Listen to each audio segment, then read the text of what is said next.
E aí, aqui é o Zangado e hoje é dia de dar continuidade aos nossos vídeos especiais ou traumáticos, aqueles com muitas curiosidades, informações nerds extras e também histórias ocultas. Jovens, hoje lhes trago a parte 3 da série sobre os contos de fada, hoje sendo esse conto que seria dos mais populares, principalmente no mundo dos jogos, trazendo uma enorme quantidade de games, Alice no País das Maravilhas. Nos vídeos anteriores, o tio contou sobre as histórias mais terríveis da Chapeuzinho Vermelho, do Pinóquio, e logo depois falamos sobre João e Maria e Cinderela. Então bora lá, vídeo especial, vamos ao nosso ritual padrão, dá uma pausa nas coisas que vocês estão fazendo nesse exato momento, já deixa o like para valorizar o vídeo e o trabalho que é feito no canal, não custa nada, vai lá, lava essa mão, prepara um lanche, coisa leve para não engordar, se acomoda, fica bem confortável.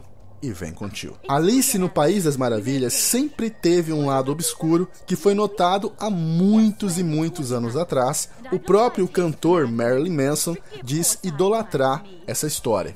E assim como os outros 4 contos já citados nos vídeos anteriores, rendeu inúmeros tipos de criações e representações, como filmes, séries, animações, livros, peças de teatro e possivelmente a obra mais conhecida pela maioria seja a animação da Disney. Sua atual produção, também muito conhecida, é o live action de 2010, que teve grande bilheteria. O nome original desse conto é Alice Adventures in Wonderland. A tradução seria As Aventuras de Alice no País das Maravilhas. O criador foi Charles Lutwidge Dodgson, que também era conhecido por seu nome artístico Lewis Carroll. Nascido em janeiro de 1832, na Inglaterra, um homem muito inteligente, foi matemático, poeta, romancista, fabulista, blá blá blá, cresceu com uma educação rigorosamente religiosa, fez faculdade em Oxford e se formou com mérito por se tratar de um dos alunos mais brilhantes de lá. Ele também gostava de marionetes,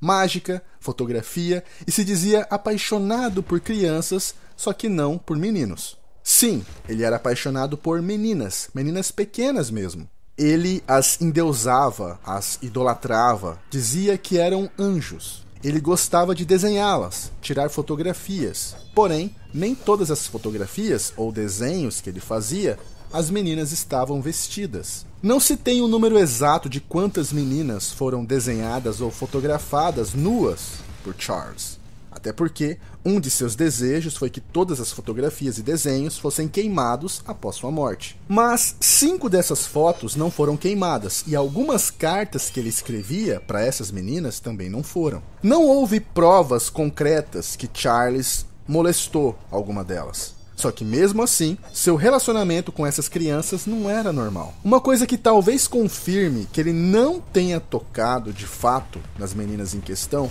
é que Charles pedia permissão aos pais. Ele explicava tudo. Claro que alguns pais notavam que aquilo era estranho demais, mas era uma outra época. Época em que menininhas de 10, 12 anos eram prometidas ou até se casavam com homens feitos. E acreditem ou não, isso ainda faz parte de uma, entre aspas, cultura de certos países. A história de Alice foi feita no ano de 1862. Charles estava passeando de barco com uma de suas, entre aspas, amigas, Alice Pleasance Liddell, de 10 anos de idade, da qual ele era completamente encantado, desde muito antes disso, juntamente com as suas 2 outras irmãs. Durante o passeio, as meninas pediram para ele contar uma história, e no improviso, ele contou algo que seria o rascunho para esse conto, onde a protagonista era Alice, a garotinha. Como ela ficou fascinada pela história, Charles decidiu trabalhar melhor esse conto. Então,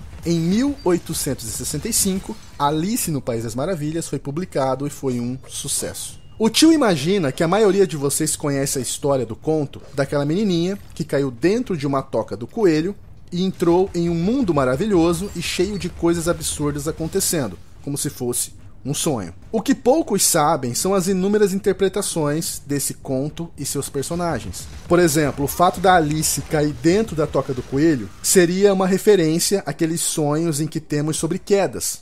com aquela agonia de que o impacto vai ser mortal, mas a gente nunca chega no chão. O coelho branco que vivia correndo atrasado seria uma referência aos adultos, que nunca tem tempo para nada, nem para ninguém, e muitas vezes deixam as suas crianças de lado quando imploram por atenção. E quando questionados, ficam sempre mal-humorados. Em um determinado momento da história, Alice encontra uma porta muito pequena, na qual ela não consegue passar, e vê uma poção em cima da mesa escrito "Beba-me". Quando ela bebe, ela encolhe para poder passar. Isso seria uma referência a ela estar numa fase de transição, onde a menina está sendo preparada para se tornar uma mulher. Um novo mundo começa a aparecer para ela, misterioso, atraente, mas ao mesmo tempo ela ainda não está preparada para deixar o mundo de criança da qual ela está habituada. Os gêmeos gordinhos seriam a figura de adultos que agem e pensam como crianças. A Dona Lagarta, que sempre aparece fumando e falando bem de boa, nunca se teve uma confirmação do que ela estaria fumando, mas tudo indica que seria ópio. E ela também seria uma representação da transformação de Alice, de menina, para mulher, já que lagartas são conhecidas por se transformar. Quanto ao Chapeleiro Maluco e seu chá da tarde, ele tem esse costume originalmente britânico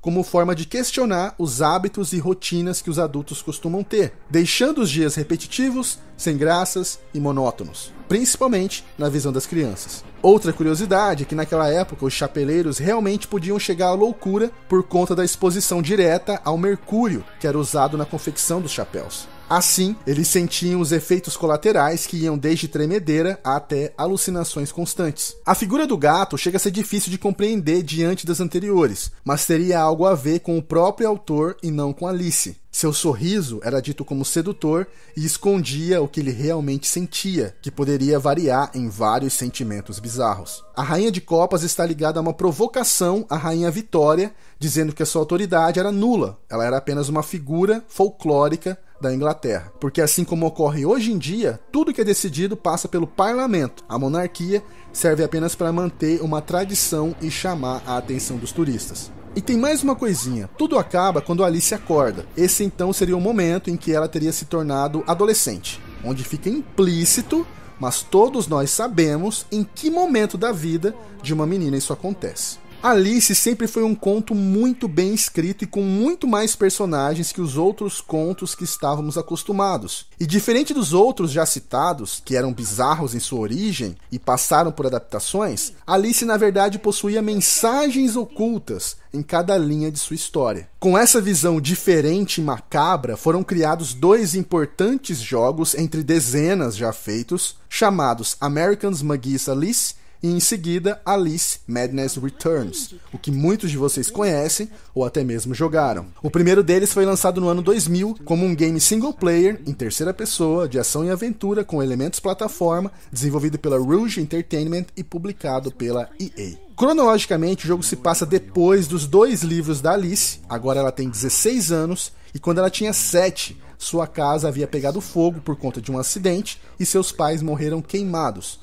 E o pior, Alice testemunhou tudo e misteriosamente se sente culpada. Por isso, ela mudou de uma criança feliz para uma criança depressiva e calada, tentando até se matar, onde ela acaba sendo enviada para um manicômio. Ali, ela é supostamente tratada pelo Dr. Wilson e o jogo traz ela de volta ao País das Maravilhas, mas como tudo antes era um reflexo da sua mente feliz e infantil, agora se trata de um reflexo da sua mente perturbada. Com um mundo sombrio e macabro, os personagens clássicos estão com suas personalidades alteradas. O coelho é depressivo, o chapeleiro maluco é vilão que tortura e faz experiências nos seres do lugar, e a Rainha de Copas conseguiu o poder que tanto queria, se tornando uma tirana que faz o que sempre quis, cortar muitas cabeças. O gato foi o que aparentemente permaneceu na mesma, mas dessa vez ficando evidentemente do lado de Alice, nos guiando por todo esse mundo sangrento. Tínhamos o céu limpo e ensolarado, agora são as trevas, onde havia natureza, se tornou um pântano cheio de monstros.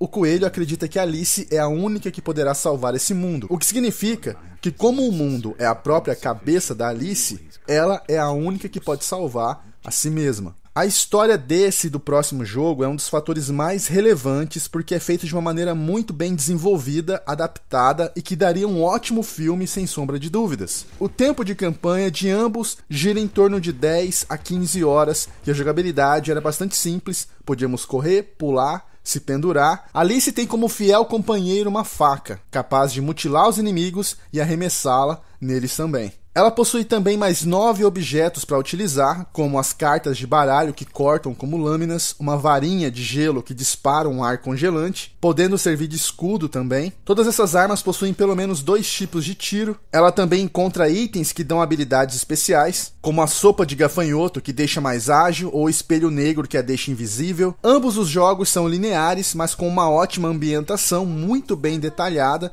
mas parecia um pouco repetitiva no primeiro jogo. Em Madness Returns, nós vivenciamos o belo e o horrível o tempo inteiro, com situações em que chegamos em um lugar, ele está muito bonito e de repente algo acontece e ele se corrompe. Os gráficos do primeiro jogo não eram dos melhores, até mesmo para a época. A movimentação era meio robótica também. A expressão facial foi algo que os desenvolvedores deram mais atenção, então o olhar da Alice era bem psicótico. O sorriso do gato era bem misterioso. Outro fator que vale ressaltar foi a trilha sonora, que combinava totalmente com a ambientação. Trilhas criadas por ninguém menos que o baterista da banda Nine Inch Nails e Marilyn Manson, que também contribuiu com o desenvolvimento do personagem Chapeleiro Maluco, do qual ele é muito fã. American's Alice teve média de 8.5 nas reviews, recebendo elogios pelo enredo, pela ambientação, pela trilha sonora, pela dublagem, e foi criticado pelos gráficos e seu sistema de gameplay, que era um tanto quanto repetitivo. Ainda assim, vendeu aproximadamente 1.600.000 cópias, o que garantiu sua sequência, mas que demorou um pouquinho para ser desenvolvida, vindo apenas em junho de 2011 com Alice Madness Returns, desenvolvido pela Spice Horse e publicado pela EA. Seu enredo acontece um ano após o anterior. Alice passa por um tratamento com outro médico, o Dr. Angus, e fica psicologicamente bem melhor. Ela até acredita estar curada, mas algo bizarro vem se tornando rotina, porque dessa vez o Mundo das Maravilhas está aparecendo enquanto ela está acordada, o que nos faz acreditar que ela está ficando louca de vez. O gato conta para Alice que o Mundo das Maravilhas está ficando pior que antes. Isso porque um trem, chamado de Trem Infernal, está contribuindo para que o Mundo das Maravilhas se corrompa de novo. A história conseguiu ser ainda mais intensa que a do primeiro, mais mórbida e com direito a final imprevisível. Alice agora pode dar um salto duplo e tem momentos de gameplay em modo plataforma, onde a câmera muda e nos deixa de lado. Sua fiel companheira, a faca, continuou presente, mas as novidades em questão de armas só aumentaram. Ela também tem um cavalinho de madeira que usa como uma marreta e uma pimenteira que seria uma arma de fogo. Os upgrades ficaram muito bons para essas armas, porque eles não alteram só o dano que elas causam, mas também o visual. A variedade de inimigos aumentou consideravelmente, tínhamos 30 no total. Alguns desses inimigos pareciam ter sido inspirados nas animações do estúdio Ghibli, que eu já citei tantas vezes em tantos outros vídeos. Quando Alice fica perto da morte, podemos ativar uma habilidade especial chamada Histeria, no qual ela entra numa espécie de frenesi, ficando mais poderosa e descontrolada. A jogabilidade, a fluidez de movimentos e os gráficos tiveram uma melhoria considerável. Alice Madness Returns rendeu uma nota de 8.3 nas reviews e vendeu cerca de 1.100.000 unidades, lembrando que a pirataria nessa época era muito forte. Então, ainda assim, ambos os games conseguiram vender muito bem, mostrando o poder que Alice tem nos games, nos livros, no cinema, entre outras coisas. E a nossa série de contos de fadas, jovens, ainda não acabou. Ainda tem mais traumas a vir pela frente. Fica ligado. Bom, jovens, então é isso. Eu espero que vocês tenham gostado. Esqueça de avaliar, se você viu, comentar. E se gostou e não tá no canal, se inscreve aí. Grande abraço a todos vocês, tudo de melhor sempre. Muito obrigado por tudo. A gente se vê amanhã. Valeu, falou, até mais.